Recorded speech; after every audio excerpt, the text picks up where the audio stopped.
When Ivanka Trump branded her unfit for office, Jasmine Crockett could have fired back with fury. Instead, she reached for her phone and played a recording that left the entire room speechless. The ballroom hummed with energy. Rows of executives in sharp suits, entrepreneurs sporting gleaming name badges, and reporters gripping notepads packed the Dallas Convention Center. This wasn't just another business leadership summit. The atmosphere crackled with anticipation, the kind of tension that suggested careers could shift with a single well-placed statement. Ivanka Trump swept onto the stage in an elegant cream suit, her smile polished and confident. For the first 10 minutes, she delivered polished remarks about innovation and leadership while cameras clicked and phones captured every word. The audience listened respectfully, settling into what seemed like a routine keynote address. Then everything changed. In politics, Ivanka declared, her tone sharpening like a blade, we must distinguish between those who deliver genuine solutions and those who offer mere theatrics. She let the word hang in the air like smoke before continuing. Frankly, Congresswoman Jasmine Crockett has proven herself unfit to represent her district. Being loud isn't the same as being effective. The room's energy shifted instantly. You could hear a pin drop, except for the frantic scratching of reporters' pens. A few heads nodded in agreement, but more people leaned back, exchanging meaningful glances. This wasn't criticism. It was character assassination, delivered with surgical precision. Cameras zoomed in on Ivanka's raised chin, capturing the exact moment that would dominate headlines within hours. Every journalist in the room recognized the sound bite that would light up social media before the day ended. Off stage, a summit organizer shifted nervously. Dallas media thrived on political drama, but this felt different, bigger, more explosive. Within minutes of Ivanka stepping away from the podium, the digital wildfire began.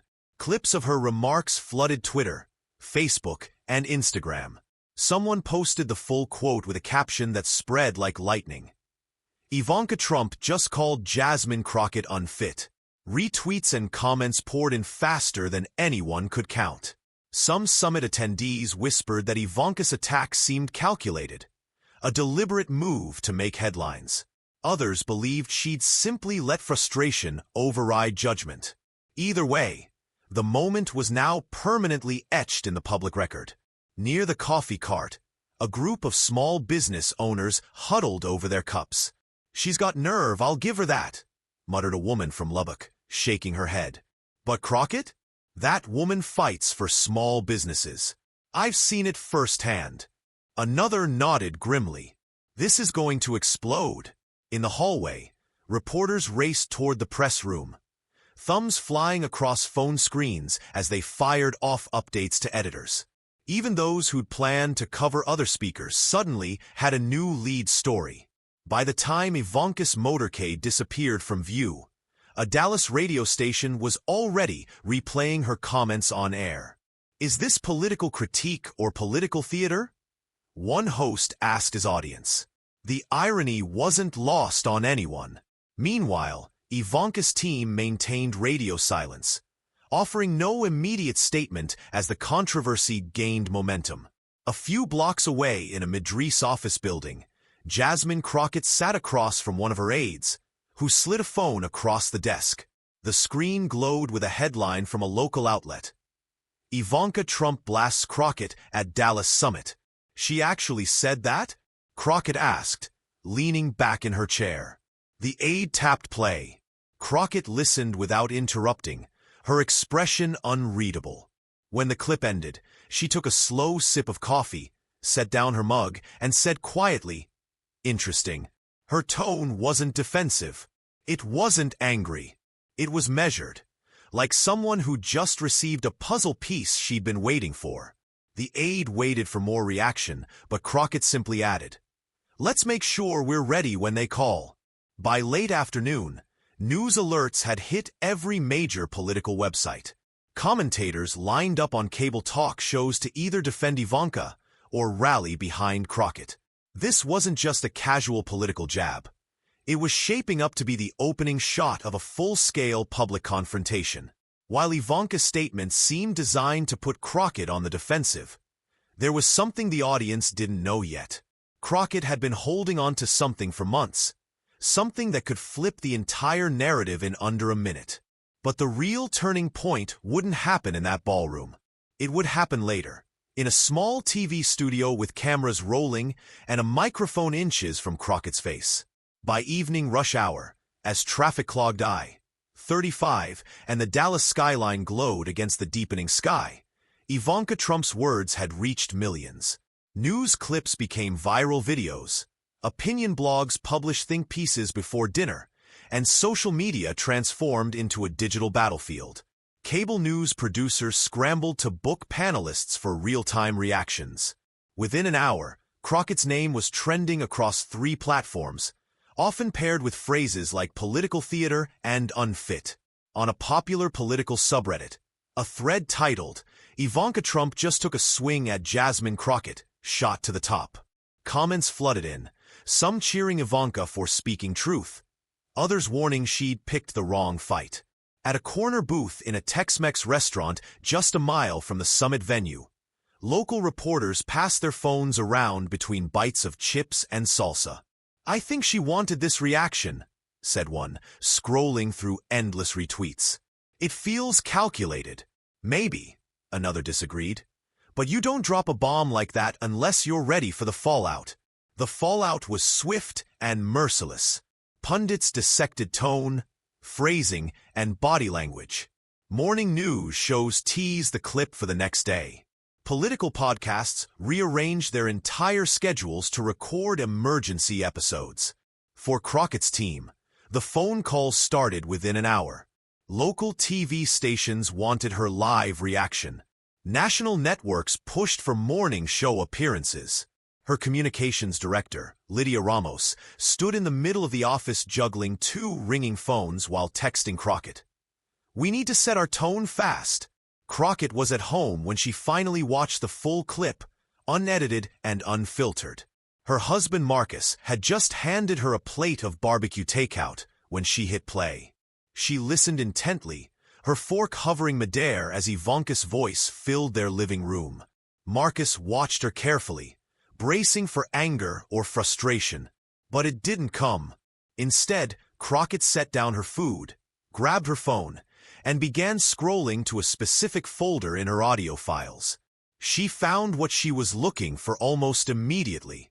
"You remember that meeting back in March?" she asked him. "The one about the small business relief amendments?" He nodded. "Yeah, that's the one where—" "Exactly," she interrupted, a faint smile forming. "I think it's time people heard what was actually said in that room." Meanwhile, across the state, talk radio hosts played the clip repeatedly. In Austin, a host leaned into his microphone. "Is this politics as usual, or did Ivanka just open a door she can't close?"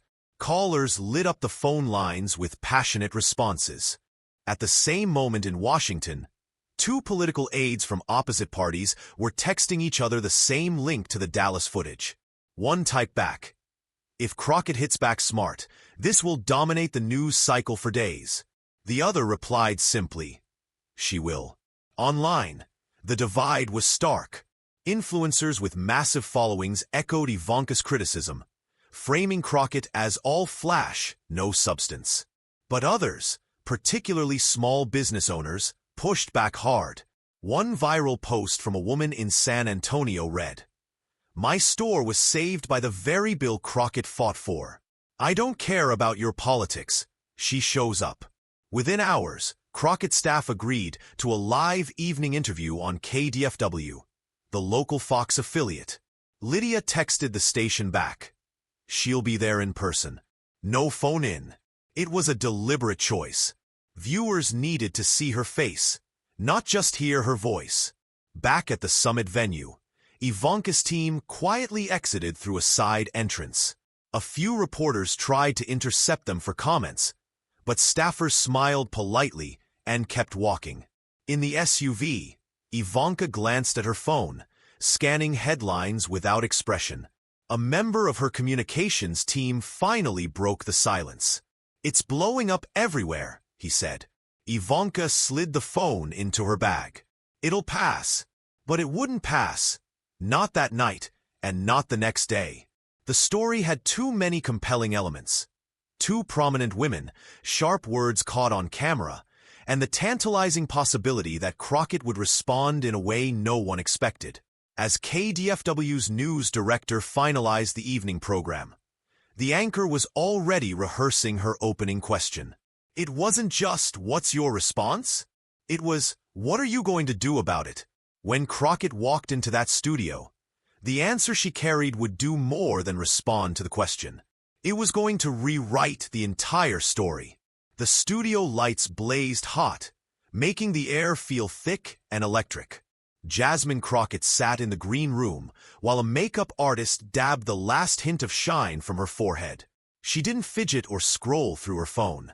She simply sat there, hands folded calmly in her lap, eyes fixed on the muted TV showing the current segment. Through the glass, she could see anchor Sharon Lyles at the news desk. Sharon was a Dallas news veteran known for asking razor-sharp questions without raising her voice. The kind of interviewer who could extract truths people weren't prepared to give. Lydia Ramos leaned down beside Crockett's chair. "Remember," she said softly, "stay on message. Let them see you as you are, calm, collected, focused." Crockett smiled faintly. "Don't worry, Lydia. I've got this." She glanced at her phone lying face down on the table, then back at the glass window. "They're ready for me." The floor manager signaled. Crockett stood, straightened her blazer, and walked into the studio with easy confidence. She shook Sharon's hand and took her seat as the camera swung into position, red lights glowing. "Congresswoman Crockett," Sharon began, her tone even and professional. "Thank you for coming in tonight."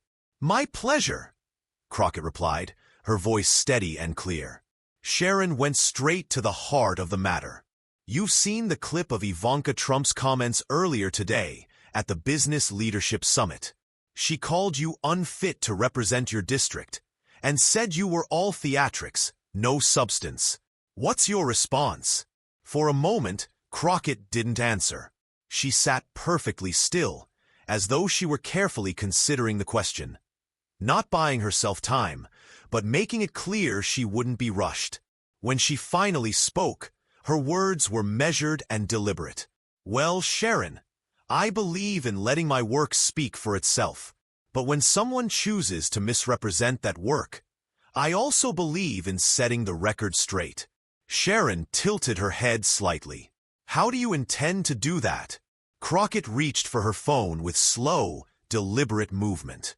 She unlocked it, scrolled briefly, then held it near the microphone. "I'd like your viewers to hear something," she said. A faint click, then a familiar voice filled the studio. The unmistakable voice of Ivanka Trump. The recording was crystal clear, no background noise or distortion. "I have to commend Congresswoman Crockett. Her approach to the Small Business Relief Amendment showed a level of bipartisan cooperation we need more of. She was instrumental in getting both sides to the table, and the result is legislation that will help thousands of entrepreneurs." The playback lasted less than 20 seconds, but when it ended, the silence in the studio was deafening. Even Sharon blinked twice before speaking. "That was Ivanka Trump?" she asked. "Yes," Crockett confirmed matter-of-factly. "From a closed-door policy meeting in March. The very meeting where we finalized the language for the Small Business Relief Bill. I've kept that recording for my own records, and since she's chosen to question my fitness publicly, I think it's fair for the public to hear what she said in private." Lydia, watching from off-camera, could see Sharon's posture change. This wasn't just a response. It was a revelation that would dominate news cycles. Sharon glanced at the producer off-camera, who gave a subtle nod. "Have journalists verified the authenticity of this recording?" "They will," Crockett said simply. "I'll provide it to every outlet that asks. I don't edit my words, and I don't edit anyone else's. That's the original file." By now, the control room was already flagging the clip for immediate replay in the next segment.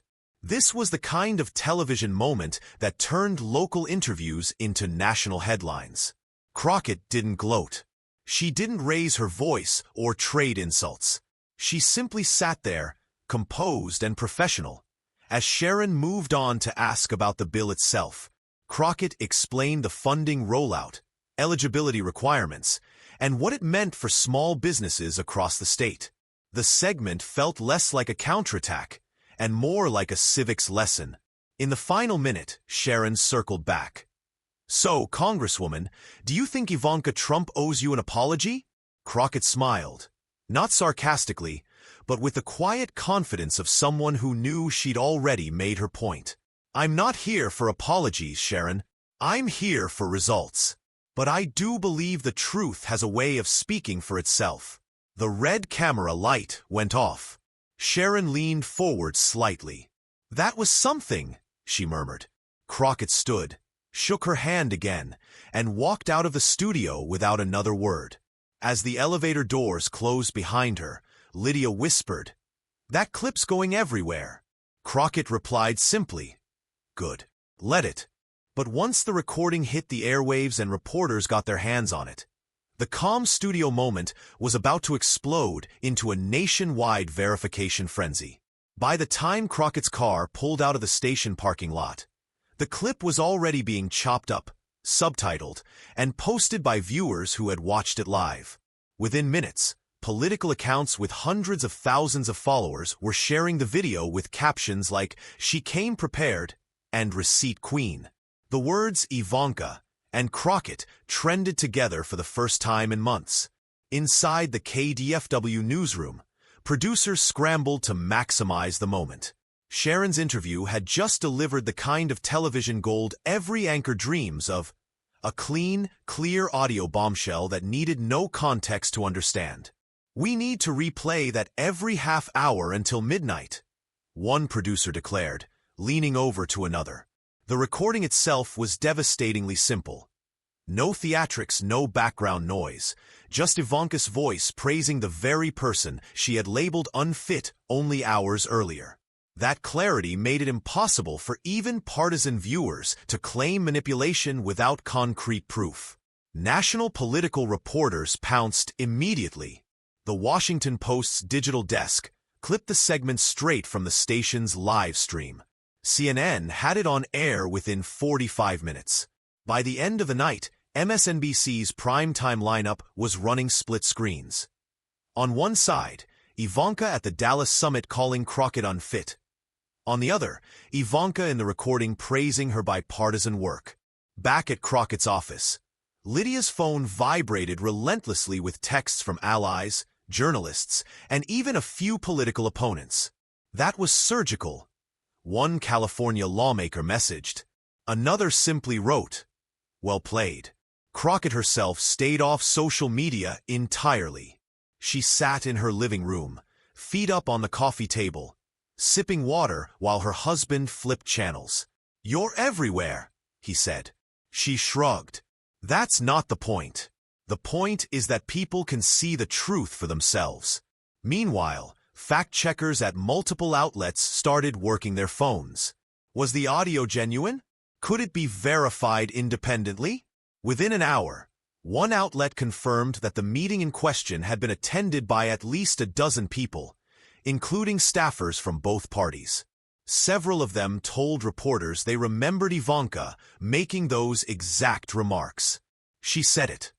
One attendee told the Dallas Morning News, "I remember thinking at the time, well, that's unexpected. In political communications, timing is everything, and Crockett's timing was lethal. Releasing the recording just hours after the attack ensured it would dominate the same news cycle, giving Ivanka's team no opportunity to shape the narrative or soften the blow." Over at a Washington, D.C. bar popular with Hill staffers, televisions replayed the moment on loop.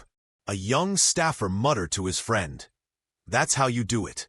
One clip, no rant, just proof." His friend nodded, eyes still on the screen. Surgical precision. Ivanka's camp was noticeably quiet that night. No official statement, no tweets, no interviews. A single anonymous source close to Ivanka told a political gossip site that the summit comment had been taken out of broader context, and that the recording didn't tell the whole story. But the problem was crystal clear. Most people weren't interested in context. They were reacting to the undeniable contradiction.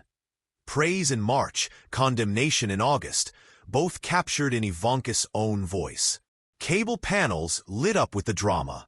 One conservative commentator tried to spin it, suggesting the praise in the recording might have been polite diplomacy rather than genuine admiration. A progressive panelist fired back instantly. You don't call someone instrumental in front of bipartisan colleagues unless you mean it. That's not filler language. That's credit where credit's due. Even late-night comedians jumped in. One host played both clips back-to-back for laughs, then quipped, "I guess she's fit enough in March, but unfit in August. Someone needs to check their calendar." The audience roared. Back in Dallas, Lydia checked her email to find over a dozen interview requests for Crockett. "Do we want to keep this going tomorrow?" she asked. Crockett shook her head firmly. "No, I'm not chasing it. I've made my point. If they want to talk about policy, I'm here. If they want more drama, they can look elsewhere." Still, the clip had taken on a life of its own. Supporters were creating memes of Crockett holding a phone with the caption, "Always record the meeting." Small business owners tagged her in posts sharing their own stories about the relief bill. A surprising number of people who admitted they didn't usually follow politics said they respected how she handled it. Without shouting, without insults, just facts. But while the public reaction swelled in her favor, the real frenzy was happening behind the scenes as media outlets scrambled to authenticate every second of that recording before the next morning's headlines hit newsstands. By sunrise the next morning, it wasn't just a Dallas story anymore. It was everywhere. National morning shows opened with a split-screen footage, anchors leaning in as they replayed the audio and asked analysts to weigh in. The New York Times pushed out a breaking news alert at 6 a.m., linking to a piece headlined, "Crockett counters Trump criticism with rare audio from policy meeting." In the glass-walled newsroom at KDFW, phones rang non-stop as producers fielded calls from national networks wanting the raw interview file. Sharon Lyles, the anchor who had been across from Crockett during the bombshell moment, suddenly found herself a hot booking for cable panels. She declined most offers, telling one booker, "This isn't about me, it's about what was said." Fact-checkers worked at breakneck pace. The Washington Post assigned 2 reporters to track down attendees from that March meeting. They reached a Republican staffer who confirmed he'd been in the room and remembered the praise word for word. "I was surprised when she said it," he told them. "It's not the kind of thing you expect to hear in that context, but it happened." CNN's political unit obtained the official meeting notes. While they didn't quote Ivanka directly, the notes referenced remarks of appreciation toward Crockett's work on the amendment. Breadcrumbs leading straight to authenticity. The Associated Press took a different approach, sending the recording to an independent audio forensics lab in California. The lab confirmed there was no sign of splicing, compression artifacts, or digital tampering. Their conclusion: the file appears to be an authentic, continuous recording. Meanwhile, Lydia Ramos sat at her desk in Crockett's Dallas office, fielding calls from national journalists with a strict rule for every conversation. "We'll share the file, but we won't provide commentary beyond what Congresswoman Crockett has already said." It was deliberate. They didn't want to appear to be milking the moment. They wanted the story to be about truth, not a victory lap. In Washington, several lawmakers found themselves cornered by reporters in hallways. "Do you believe the recording is real?" a journalist asked one senator. "It's pretty hard to fake something like that," he replied. "I've worked with both of them. I'll just say this. If that's Ivanka's voice, she's got some explaining to do." The frenzy wasn't just political. It was cultural. Entertainment outlets covered it like a celebrity feud. TikTok creators used the clip in trending videos, overlaying captions like, "When someone lies about you, but you kept the receipts." On Instagram, one post showing Crockett calmly scrolling to the file had over 1 million likes by midday. Back at the Trump team's headquarters, the mood was tense. Advisors huddled in a conference room with a TV playing the coverage on mute. "We can't ignore it anymore," one aide said. "If we don't respond, it looks like we're admitting guilt," another countered. "If we do respond, we keep it alive for another 3 days." Ivanka wasn't in the room. She was on a flight to Miami, but her staff kept texting her updates. In Dallas, Crockett kept to her schedule. She attended a morning meeting with local entrepreneurs, shaking hands and listening to concerns about supply chain costs. When one man told her, "I saw you on TV last night. You handled yourself with class," she smiled politely and moved the conversation back to his business. Still, there was no denying the shift in public perception.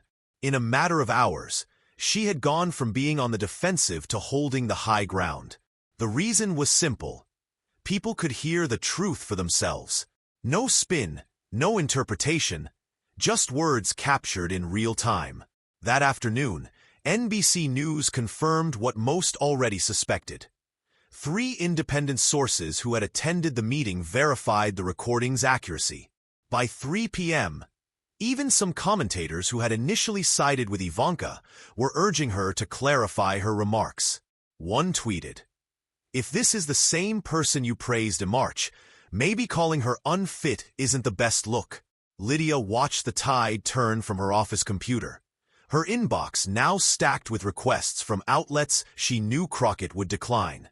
She doesn't need to add more, Lydia thought. The recording is still doing the talking. But as the media confirmed every detail, the online reaction was building into something even Ivanka's camp couldn't have predicted.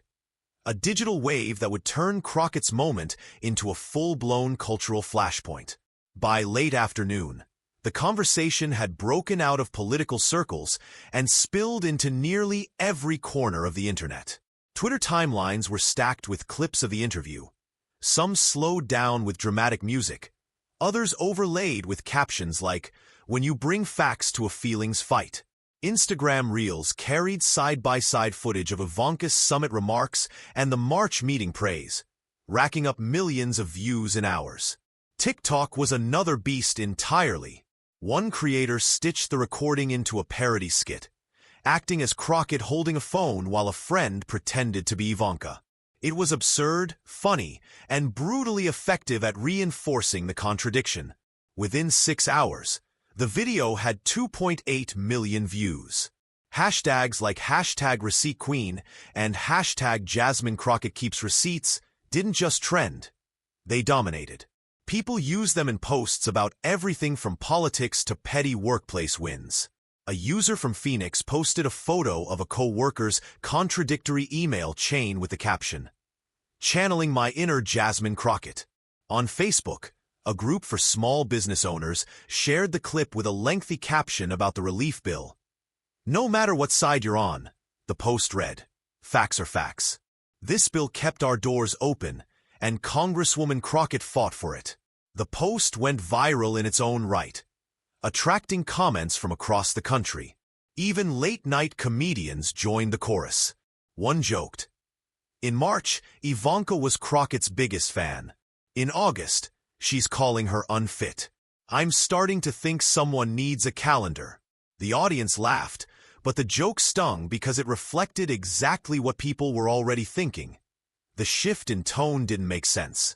In Crockett's Dallas office, the mood was controlled but energized.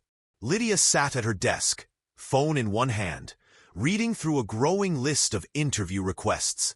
"Trevor from Good Morning America is calling again," she told Crockett. "No," Crockett said without hesitation. "We're not turning this into a tour. This isn't a victory lap. It's a moment to remind people why they need to pay attention." Still, her team couldn't ignore how public opinion was shifting. A political strategist friend texted Lydia. She just jumped 15 points in favorability on our overnight poll. That never happens in 24 hours. Lydia didn't reply right away, but she knew it wasn't an accident. When you counter a public attack with undeniable evidence, you leave little room for spin. Meanwhile, Ivanka's name was trending for all the wrong reasons. Her own supporters were split. Some defended her by arguing that circumstances had changed since March, while others admitted the optics were bad. A conservative influencer tweeted, "This is why you don't attack someone unless you've got your own receipts. Otherwise, well, here we are." Crockett supporters weren't just defending her. They were celebrating her poise. Memes flooded Instagram, showing her calmly scrolling on her phone in the studio. One caption read, "Unbothered. Prepared. Dangerous." Another showed a still shot of Ivanka from the summit with the caption, "When you forget she records everything." The avalanche of online chatter meant the story wasn't dying down. It was evolving. News outlets started running think pieces about the new era of political accountability and how technology made it harder for public figures to rewrite history. One columnist wrote, "In an age where nearly every meeting is recorded by someone, the truth has a way of resurfacing, often at the worst possible time for the person who tried to bury it." By evening, Crockett had gained over 200,000 new followers across her social media platforms. Her staff was careful not to gloat, but they did post a short, pointed message on her Twitter account. March versus August. Receipts don't expire. Ivanka's camp finally released a short written statement around 8 p.m. While I have respect for anyone who works toward bipartisan solutions, I also reserve the right to critique performance when it changes over time. My comments yesterday reflect my current perspective. It was meant to clarify, but the phrasing only fueled more debate. Commenters pounced on the vagueness. What had changed? Why? Crockett didn't respond directly to the statement. Instead, she attended a small evening fundraiser for a local literacy program. When a donor approached her and said, "You're trending everywhere," she smiled lightly and replied, "I'd rather the bill trend. People need to know how it works." But the truth was Crockett's moment had already outgrown the bill. It had become a cultural example of how to handle a public attack. Stay calm, bring proof, and let the audience connect the dots. While the internet was turning Crockett into a folk hero, Ivanka's team was scrambling to figure out their next move. And their miscalculation was about to be magnified by how they handled the press in the coming days. By the next morning, the atmosphere inside Ivanka Trump's team felt like a pressure cooker ready to explode. The conference room in their Miami headquarters was filled with aides hunched over laptops, scrolling through coverage, watching the interview, and reading the latest polling shifts.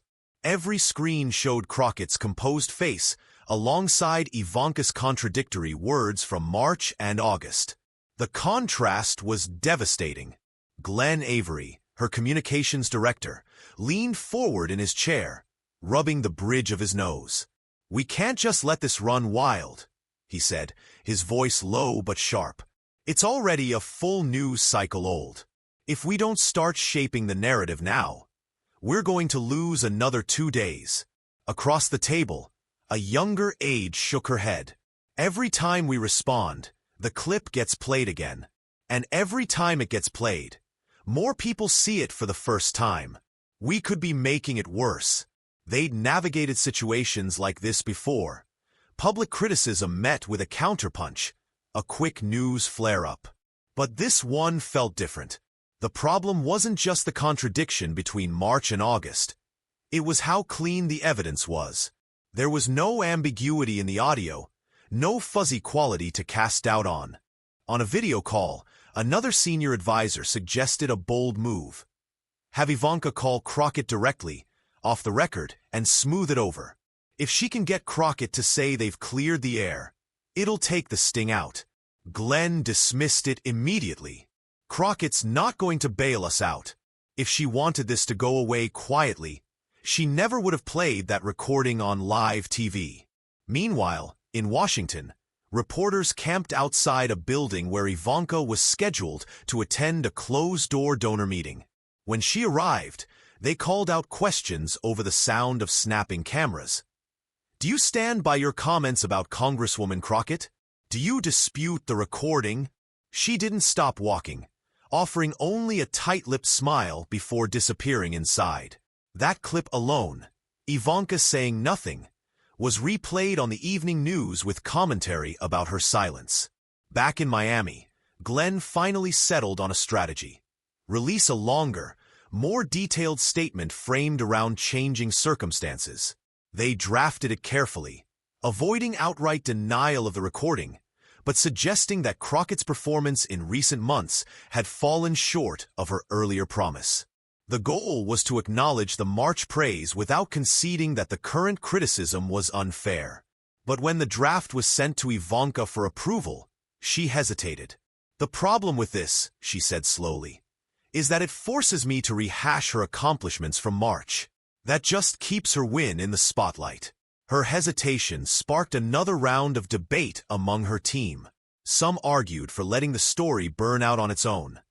Others warned that silence could be read as an admission she'd been caught saying two incompatible things. In the end, Ivanka compromised. She agreed to a shorter statement, almost identical to the one released the night before, but with a single added line. I wish her the best in her continued work for the people of Texas. It was a polite flourish, but to political watchers, it read as an attempt to close the book. Unfortunately for her, it didn't work. Cable news shows dissected the wording, noting that it sidestepped the heart of the issue. Social media users mocked the phrase changing circumstances, posting memes that read, Translation: I said it, but now I don't like it. Meanwhile, Crockett's team noticed the shift in tone from Ivanka's camp. They're trying to wrap it up, Lydia said during a quick meeting with staffers. Good. We'll help them by not adding fuel. We've got other work to do. That afternoon, Crockett went live on her Instagram, not to address the recording, but to spotlight a new community grant program. Yet the comments section blazed with references to the interview. Supporters flooded the feed with messages like Legend Always, Receipts, and Class Act. She scrolled through them, smiled knowingly, and continued discussing the grant with unwavering focus. For Ivanka's team, that restraint proved the most maddening aspect. Crockett refused to engage in any back-and-forth exchange, which eliminated their ability to spin the situation as an escalating feud. She had simply released the recording and moved forward, leaving them scrambling to explain the glaring contradiction between her past praise and present criticism. Glenn captured the frustration in a private call that evening. We can't win a fight she's not fighting. While Ivanka's advisors desperately searched for an escape route from the narrative, Crockett's inner circle understood this wasn't mere luck. It was the payoff from a calculated decision she'd made months earlier. A decision they'd guarded fiercely until this moment. The recording wasn't some accidental capture or forgotten voice memo. It was completely intentional. Back in March, when the small business relief bill approached its final draft, Crockett received an invitation to a closed-door meeting in Washington. The gathering included a select group of lawmakers, policy advisors, and influential guests. Ivanka Trump attended, representing business advocacy interests. The session had been cordial, even productive. Ivanka had been surprisingly complimentary toward Crockett, praising her willingness to negotiate across party lines. It was the type of meeting that could have easily dissolved into the blur of countless other political gatherings. Except Crockett had pressed record on her phone the instant she entered the room. This wasn't paranoia. Crockett had learned early in her career that in politics, private praise frequently transforms into public criticism, and context gets twisted beyond recognition. Maintaining a record of the original words wasn't about seeking revenge. It was about preserving accuracy. Initially, she told no one about the recording. Only Lydia knew, and even then, Crockett framed it as just in case. For months, it remained buried in a phone folder labeled with nothing more than the meeting date. In early August, when the Dallas Summit invitation list leaked, Lydia noticed Ivanka was scheduled to speak. She mentioned it casually to Crockett over coffee. "Think she'll bring you up?" Lydia asked. Crockett raised an eyebrow. "If she does, I'll be ready." Her readiness didn't signal a desire for conflict. Crockett was laser-focused on pushing through the final funding phase of the relief bill and had no interest in being pulled into a headline war. But she also understood the political landscape. Sometimes your silence creates space for others to rewrite your achievements. When Ivanka's comments hit the news that afternoon, Crockett didn't react immediately. She completed her scheduled meetings, went home, and listened to the clip alone in her living room. Then she pulled up the March recording. Hearing the two moments back-to-back made the contrast even more striking. Lydia's call came 10 minutes later. "Every outlet in Texas wants you on tonight. National networks, too. What's your move?" Crockett considered for a moment. "One interview. Local. Live. And we're playing it there." There was risk involved. Releasing the recording could be portrayed as opportunistic or vindictive. But the way Crockett viewed it, this wasn't about attacking Ivanka. It was about refusing to let a false narrative go unchallenged. "If she wants to critique my work, that's fair," Crockett told Lydia. "But you can't erase what you've already said. That's not how this works." In the hours before the interview, Crockett's inner circle maintained complete silence. Even her press assistant remained unaware of the recording until 10 minutes before they departed for the studio. "You're really going to play it?" the assistant asked, half in disbelief. Crockett nodded firmly. "We're not shouting. We're not slinging insults. We're simply letting people hear the truth." She recognized that the moment would carry more impact because it came without warning. No social media teasers, no hints that she was holding something significant. The public and Ivanka would experience it simultaneously, in real time. Looking back, Lydia understood that's what made the reveal so devastatingly effective. It wasn't just the recording's content. It was the element of surprise combined with Crockett's composed delivery. She didn't appear angry or rattled on camera. She looked like someone who'd entered the room knowing exactly what she intended to say. After the interview, when the clip achieved viral status, Crockett didn't rush to capitalize on the momentum. She declined most national requests, maintained her regular schedule, and discussed policy instead of drama. That restraint enhanced her credibility among those who didn't follow politics closely. She could have milked it, one Dallas columnist observed. But instead she let the facts do the heavy lifting. Her decision to record that March meeting wasn't random. It was rooted in her deep understanding of how political narratives are constructed and demolished. A compliment today could become an attack tomorrow, and without documentation, you're at the mercy of someone else's version of events. In private, she admitted to Lydia that she hadn't expected to use the recording so soon, if at all. "But if the choice is between letting someone rewrite my work or setting the record straight," she said, "I'm always going to choose the latter." As the immediate dust began to settle within her own camp, the conversation in Washington was only intensifying. The recording wasn't merely embarrassing for Ivanka. It was beginning to create ripples throughout the halls of Congress in ways neither side could ignore. The morning after the recording had swept across the internet, the chatter in Washington became impossible to ignore. Capitol hallways buzzed, not with typical legislative gossip, but with conversations about how swiftly Crockett had transformed an attack into a victory. Staffers who normally moved briskly between offices lingered longer by doorways, trading impressions. A Republican aide heading into a budget committee meeting muttered to a colleague, "You've got to admit, that was clean."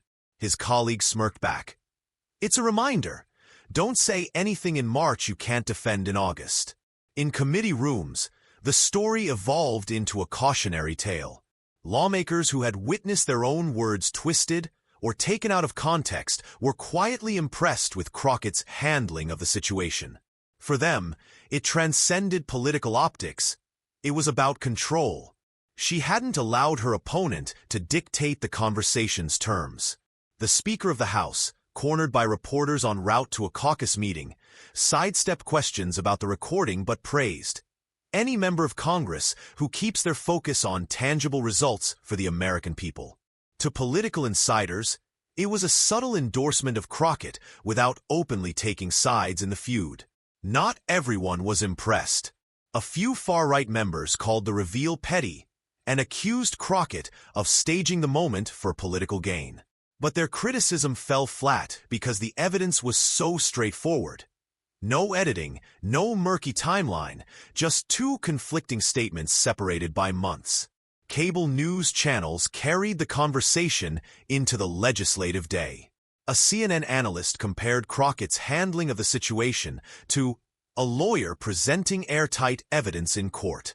On Fox News, a guest commentator suggested Ivanka's earlier praise might have been purely diplomatic, though even he conceded the contrast was politically damaging. Back in Crockett's Dallas office, Lydia began fielding calls from lawmakers in other states wanting to discuss the small business relief bill itself. "We saw the interview," one congressman said over the phone. "Can you walk me through how you built bipartisan support for that amendment?" It wasn't lost on Lydia that the recording had transformed Crockett into a case study for effective legislative strategy. For Ivanka's camp, the fallout in Washington proved trickier to navigate than the online firestorm. Donors were calling for reassurance, worried the story was overshadowing her other initiatives. A long-planned appearance before a Senate subcommittee on workforce development now risked becoming a media trap, with reporters potentially shouting questions about the recording before she could deliver her prepared remarks. Crockett, meanwhile, stayed laser-focused on her legislative agenda. She attended a subcommittee meeting on rural infrastructure that week, speaking about broadband access and funding allocation. Reporters waiting outside asked if she had further comment on Ivanka's statement. She offered the same line she'd given before. The work speaks for itself. Inside the Capitol cafeteria, two junior staffers from opposing parties shared lunch at the same table. "She just earned herself a ton of political capital," one observed. The other nodded. "Yeah, but now people are going to expect her to play defense like that every time." That prediction wasn't far off. Crockett's masterful handling of the incident raised expectations among her allies and intensified scrutiny from her opponents. Some wondered whether she could maintain that level of composure and precision the next time she faced a public attack. The recording also had a quieter but significant effect. It sparked conversations among lawmakers about transparency. A few younger members began openly discussing recording more of their own meetings, not to leak them, but to protect themselves from future mischaracterizations. One veteran senator chuckled when a reporter asked if he'd ever consider doing the same. "Let's just say I'm suddenly a lot more aware of where my phone is during meetings." By week's end, the story's initial heat had cooled, but the aftereffects lingered. Crockett's approval numbers in her district ticked upward. Her fundraising saw a modest bump from small donors nationwide. And in political strategy circles, her response was already being dissected as an example of how to control a narrative without overplaying your hand. In a closed-door meeting with her own staff, Crockett reflected on the whirlwind week. "You can't control what people say about you, but you can control whether or not it sticks. The truth will always carry weight if you're willing to let it speak." But outside the Capitol and beyond political circles, everyday people who had barely followed the story were left with a simple impression. When someone comes at you and you've got the truth, you hold it steady and let it do the work. And that's where the real lesson of this story was waiting to be discovered. For most people outside politics, the saga between Ivanka Trump and Jasmine Crockett wasn't about party lines or legislative maneuvering. It was about how someone responds when their credibility faces trial. The story had all the drama of a headline feud, but underneath lay a lesson that resonated far beyond Washington.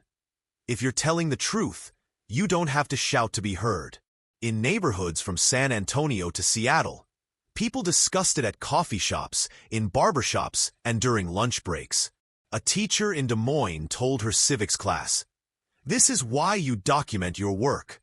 If you can prove what you've done, no one can erase it." At a farmer's market in Fresno, two vendors discussed it between customers. She didn't argue, didn't get emotional. She just let the tape play, one said. The other laughed. "That's the kind of poker face I wish I had." What resonated with people was the elegance of Crockett's approach. No lengthy press conferences, no insult trading, just a short clip that spoke louder than any press release could. It reminded viewers that you don't have to meet hostility with hostility. Sometimes the most effective counterpunch is proof, delivered without theatrics. For Crockett, the lesson wasn't about winning a political skirmish. It was about protecting the integrity of her work. When you put your time and energy into something real, you have to guard it, she told a group of local high school students a week later. Because someone somewhere will try to rewrite your role in it. And if you're not prepared, their version becomes the truth. Her words resonated with one student who stayed behind after the event. "I'm not into politics, but I liked how you didn't just call her a liar. You showed what happened and let people figure it out." Crockett smiled. "That's because I'm not trying to win an argument. I'm trying to keep the record straight." Across the political spectrum, commentators noted the balance she struck between standing her ground and staying above the fray. A columnist in the Dallas Morning News wrote, "Her restraint was as strategic as the recording itself. By not feeding the drama, she made the truth the headline, not the feud." And that's where the lesson deepened. In a culture that rewards quick comebacks and viral outrage, Crockett demonstrated that patience and preparation can carry more weight than speed. She didn't rush to respond in the first hour after Ivanka's comments. She waited until she had the right platform, the right moment, and the right delivery. Even Ivanka's critics admitted the move was disciplined. One political strategist put it plainly, "That's how you take control of a moment. You prepare for the day you might need to defend yourself, but you don't live your whole career looking for it. You wait until it matters." The recording became more than a political counter. It became shorthand for readiness. People in offices joked about pulling a Crockett when they saved an email or documented a conversation just in case. It was no longer just a news clip. It had entered everyday language. But there was another, quieter takeaway: the power of staying calm when someone is trying to provoke you. Crockett could have gone on the offensive with insults or accusations. She could have used the moment to tear down her opponent. Instead, she chose a path that didn't just defend her reputation, it elevated it. In the weeks that followed, the furor died down, replaced by the next wave of headlines. Yet the clip of that interview continued circulating online, often resurfacing when people talked about accountability or truth in public life. It was proof that how you handle a single moment can ripple into a reputation that lasts far longer than any news cycle. For Crockett, it was business as usual after that. Committee meetings, constituent calls, bill markups. None of it slowed down. But every so often, someone would stop her in a grocery store or airport terminal to say, "I saw that interview. You handled it perfectly." She'd thank them, then move on without lingering on the moment. Because for her it had never been about winning the internet or embarrassing a critic. It was about demonstrating quietly, clearly, that truth doesn't need a spotlight. It just needs a chance to be heard. So if there's one takeaway for anyone watching this story from the sidelines, it's this: document your work, know your worth, and when the time comes, let the facts speak. You don't need to raise your voice if you've got the truth in your hands.